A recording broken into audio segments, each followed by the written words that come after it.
to episode number 5 of Mumble Mondays, where I just ramble on about MMA on a Monday. Today is going to be quite a short one, I imagine, and I'm just going to talk about Conor McGregor entering back into the testing pool. Now, it's not that I don't believe it, I do believe that he's in the testing pool, but I just feel that with Conor McGregor, it is I believe it when I see it basis, and it always will be, because he talks a lot. I've heard him say a lot of stuff, and he doesn't back it up these days. So because of that, I believe it when I see it. Do you know what I'm saying? Like, I'm not gonna believe he is gonna fight again until I see him in the octagon and someone locks that cage. Now, the White House card is interesting because it might bring Conor out. I mean, that is an event that you can't miss, and with Conor on it, it would just make it insane. Like, Dana White is, if he can, he's gonna get Conor McGregor on there.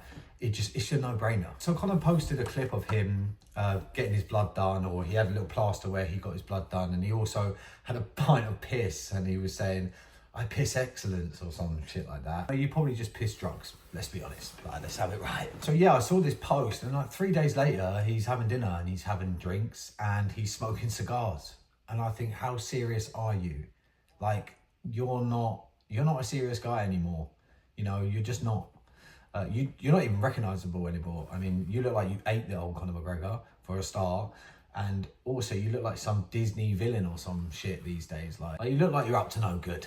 Do you know what I mean? Which he basically is. And I feel like his whole aura these days oozes like rich billionaire, misogynistic. Like, I can't. You know what I mean? You know what I mean. Like, safe to say that Conor has definitely gone to the dark side, and yeah, man, obviously he's lifting the weights, you know what I mean? Azealia Banks knows about him and his weights, so, you know, maybe he is taking it serious because he's actually lifting those weights and apparently back in the gym. Another thing I want to add to this is, if Conor does come back, he is going to fight Michael Chandler. And the reason he is, I think a 50% smoker, alcoholic Conor McGregor can beat Chandler. And there's no disrespect to Chandler, it really isn't. Chandler is a good fighter, but he's just tailor-made for Conor McGregor. He comes forward, he swings looping shots, perfect for Conor. He doesn't really shoot takedowns. I don't feel like he would shoot takedowns on Conor. He might do, to be fair, but I don't really see it happening. And that forward pressure with those looping shots, massive overhand rights, very explosive, is what Conor wants, because he's going to time you and he's going to land that left hand.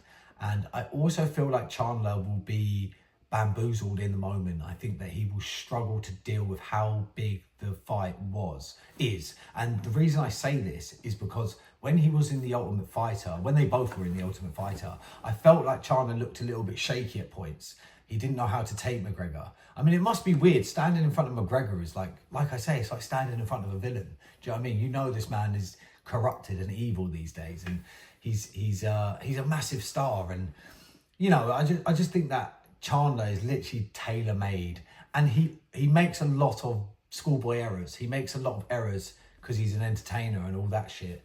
So I just feel that I'd probably put my money on Conor, and I know that's mad to say, but Chandler hasn't done a lot in the UFC.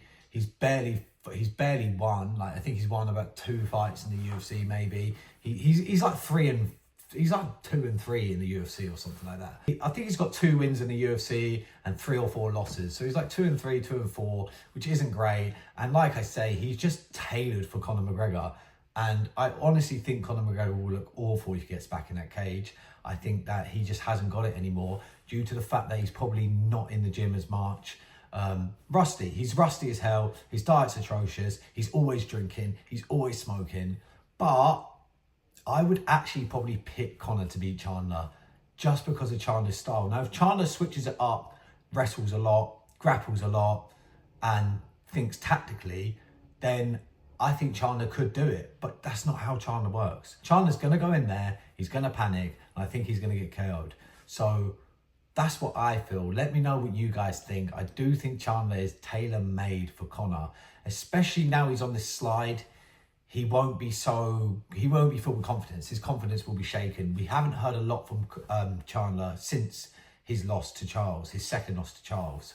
And if I'm honest, I don't think Chandler is going to be around for too much longer. I think that Chandler probably has one more fight, and if he loses that fight, he's out. And then if he wins, he he might get another one. I mean, he lost to Paddy and he got beaten bad by Paddy. And he was talking some shit. He got beaten down by Paddy. One of the most dominant performances ever when it comes to beating Chandler. It is crazy. Let me just touch on that for a sec, yeah? Let me just ramble on about that because that actually goes under the radar. What Paddy did to Chandler, everyone's, oh, well, Chandler's washed up and he's old and he's on like a 3-fight losing streak. And I get it, he is. But at the end of the day, no one has made Chandler look that vulnerable. Like, he beat the living shit out of Chandler. It looked like me and Paddy in there. Do you know what I'm saying? Like, Chandler looked helpless. He was literally running, which he always does in fights, but he was running for his life. But that's it for today, guys. Quick one, Mumble Mondays. I'm trying to bring out more content. Make sure you follow me on TikTok because we're popping off over there at the minute. Don't forget to like, comment and subscribe, and I'll see you next Monday.